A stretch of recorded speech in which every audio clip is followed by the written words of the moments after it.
Hello friends, a great welcome to my channel. आज हम करेंगे chapter 8 of a course in phonetics.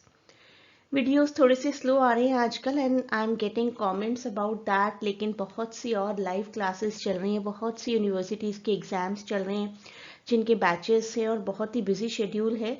But I am trying my best कि आपको time to time ये videos provide कर दूं जिससे कि आपकी ये बुक कंप्लीट हो जाए। आई होप आप सबकी प्रिपरेशन अच्छी चल रही हैं इन प्लेलिस्ट्स की हेल्प से और इन पीडीएफ्स की हेल्प से। मैं आपको approximately more than 120 videos already provide कर चुकी हूँ and these are the PDF जिसके थ्रू आप रिविजन कर सकते हैं। अगर प्लेलिस्ट्स और पीडीएफ का कॉम्बिनेशन रखेंगे तो आपकी बहुत अच्छी प्रिपरेशन होगी।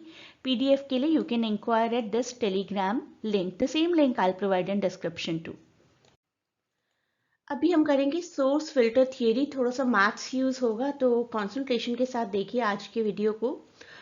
सोर्स फिल्टर थियरी, इसका मतलब है कि स्पीच जो है जो हम तक पहुंचती है वो दो स्टेजेस के बाद पहुंचती है। सबसे पहले साउंड जेनरेट होता है with its own spectral shape and spectral fine structure which is then shaped और फिल्टर्ड। उसके बाद वही साउंड फिल्टर होता है, तो फिल्टर होकर हमारे कानों तक पहुंचता है। वो साउंड फिल्टर होता है थ्रू और vocal tract. Sound filter theory को आप लोग म्यूजिकल इंस्ट्रूमेंट की हेल्प से समझ सकते। द सेम सोर्स फिल्टर या sound filter theory is at work in many musical instrument. जैसे कि ब्रास का कोई इंस्ट्रूमेंट है तो नॉइस का सोर्स क्या होता है, वो लिप्स के थ्रू आता है, तो दिस इज सोर्स। और उसके बाद पूरे इंस्ट्रूमेंट में वॉइस फिल्टर होकर यहाँ तक पहुँचती है जो कि हमारे कानों में आती है, तो दैट इज कॉल्ड फिल्टरेशन। उसी तरीके से हमारे speech organs में the vocal folds are then a source of sound energy and the vocal tract majorly हम कह सकते हैं कि हमारा विंड पाइप, जहाँ से कि हमारा साउंड फिल्टर होकर ऑल्टर होकर आता है, कानों तक पहुँचता है। Timber of a wall is called vowel quality. Wall की क्वालिटी किस तरीके से हमारे कानों तक पहुँचती है, कितनी फिल्टर होकर, that is called the vowel quality. इसी डायरेक्शन में कुछ इंपॉर्टेंट बुक्स भी हैं, वो देख लीजिए। 1942 की एक बुक है चिबा एंड काजियामा की लिखी हुई about the research of vocal tract. Book का नाम है the vowel, it's nature and structure. Vocal tract के एक्सरे कर करके इस बुक को बनाया गया था। They were able to predict the form and frequencies of different vowels, establishing the relationship between two. किस तरीके से वोवल्स बोले जाते हैं, कितना स्पीच आर्टिकुलेशन होता है उनका, किस तरीके से वॉइस फिल्टर होकर कानों तक पहुंचती है। This book is about all this theory. एक और बुक है that is acoustic theory of speech production, Gunnar Fant की लिखी हुई, जो कि एक काफ़ी अच्छे साइंटिस्ट थे। उन्होंने पिछली बुक को ही इस्तेमाल किया चिबा और काजियामा की रिसर्च को और थोड़ा सा और इन्हांस करके अपनी बुक को पब्लिश किया। अब यहाँ पर आपका मैथ्स का एक फॉर्मूला अप्लाई होगा but it is not as tough as it seems, क्योंकि कुछ वैल्यूज कांस्टेंट है, वो आपको लर्न भी नहीं करनी पड़ेंगी। Filtering action of the vocal tract tends to amplify energy at some frequencies and damp energy at others. जब हमारी वॉइस फिल्टर हो रही होती है तो कहीं पर एनर्जी इंक्रीज हो जाती है, कहीं पर एनर्जी डिक्रीज हो जाती है, depending upon the length and shape of the vocal tract. Length काफ़ी इजी होता है डिस्क्राइब करना, क्योंकि किसी भी इंसान के वोकल ट्रैक्ट की लेंथ को इजीली आइडेंटिफाई किया जा सकता है। फॉर एग्जाम्पल, एक एग्जाम्पल देखते हैं। Vocal tract is shaped like a garden hose. Garden का जो पाइप होता है उसी तरीके का वोकल ट्रैक्ट होता है, तो it is very much uniform और उसकी लेंथ को आइडेंटिफाई करना is not that tough. Exactly the same diameter from glottis to lips. Glottis से लिप्स तक वोकल ट्रैक्ट लगभग सेम डायमीटर का होता है, तो रेजोनेंट फ्रीक्वेंसी को कैलकुलेट करना ईजी हो जाता है। हमारे इस फॉर्मूला में ये सी पार्ट कॉन्स्टेंट रहेगा। दिस विल रिमेन 35,000 सेंटीमीटर पर second which is constant and the approximate speed of sound in a uniform tube with one and closed.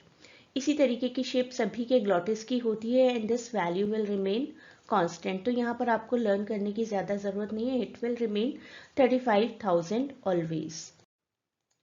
तो इसी आपका कांस्टेंट रहेगा। एल आपके वोकल ट्रैक्ट की लेंथ रहेगी, ये सबकी अलग अलग हो सकती है। एग्जाम्पल के लिए हमने अपनी ही इस बुक के राइटर के वोकल ट्रैक्ट की लेंथ लिया, दैट इज 17.5। तो इस वैल्यू को आप C डिवाइडेड बाय 4/L, इसको तो आप अलग से ही कैलकुलेट कर सकते हैं। C की वैल्यू है 35,000 और डिवाइडेड बाय 4 जो कि कांस्टेंट रहेगा। L हमारा यहाँ के केस में 17.5। तो इसको अगर आप सॉल्व करेंगे, सॉल्व करिए अलग से, यू विल गेट 500, राइट। तो जब भी आपको कैलकुलेट करने को दिया जाए कोई क्वेश्चन, तो आपको सिर्फ वोकल ट्रैक्ट की लेंथ पर काम करना है, वोकल ट्रैक्ट की लेंथ पर काम करना है और रेजोनेंट्स पर काम करना है। तो रेजोनेंट्स कितने हैं?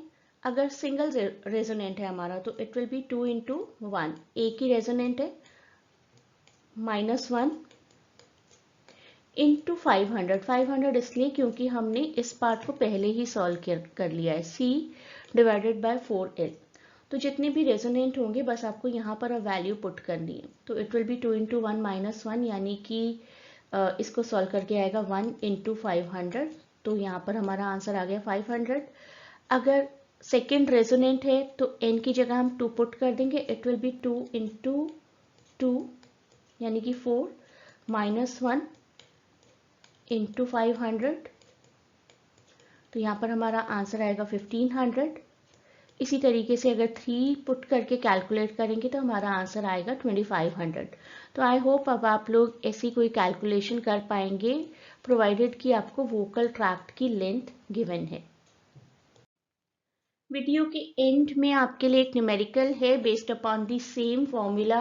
उस न्यूमेरिकल को ज़रूर देखिए और कमेंट्स में मुझे आंसर भी बताइएगा। अभी वीडियो कंटिन्यूड रहेगा, कुछ और पॉइंट्स भी करेंगे हम इसी टॉपिक से। स्पेक्ट्रोग्राम क्या होता है ये हम पहले भी कर चुके हैं, पढ़ चुके हैं। Spectrograms are the computer programs that can analyse sounds and show their components. किस तरीके से साउंड फ्लो करता है बेसिकली, उसकी एक graphical representation is called spectrogram. इसी फील्ड की कुछ और बुक्स भी हैं। 1952 की बुक है combinedly written by Roman Jakobson, Gunnar Fant and Morris Halle, जिन्होंने प्रिलिमिनरीज टू स्पीच एनालिसिस लिखा था, बहुत ही पॉपुलर वर्क है।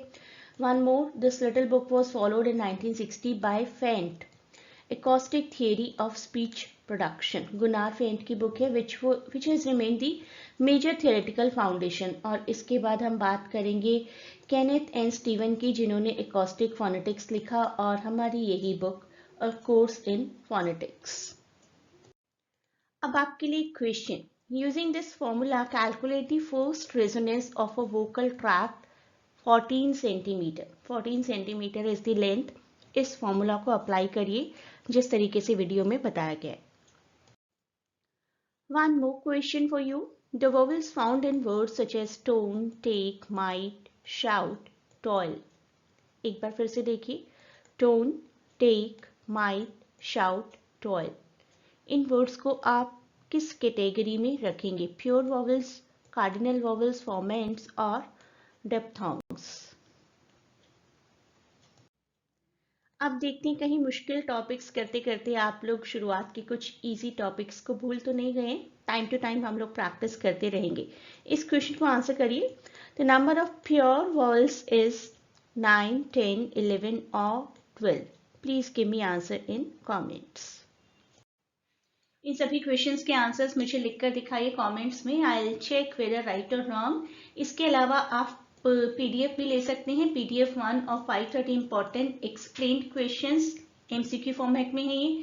PDF 2 contains biography of all authors. इसके साथ ही साथ हर टेक्स्ट का एक छोटा सा समराइज व्यू पॉइंट भी है, पूरे टेक्स्ट में कब पब्लिश हुआ था, ऑथर की birth date and death date and all the major works of the authors, and जो हमारा मेजर टेक्स्ट है उसके बारे में भी डिटेल है। कुछ पॉइंट्स हैं जो कि आपको एग्जाम में काम आएंगे।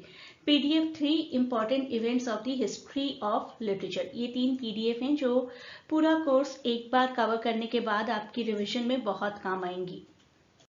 आई होप आप सबकी प्रिपरेशन अच्छी चल रही हैं इन प्लेलिस्ट्स की हेल्प से। आई होप आपको आज का वीडियो और अभी तक के सभी वीडियो समझ में आ गए। नेक्स्ट टॉपिक जो हम करेंगे that will be chapter 9 and video number 9, vowels and vowel like articulations. Before moving further, please do not forget to share and subscribe the channel, provide your valuable feedback in comments, and a great good luck for your exam.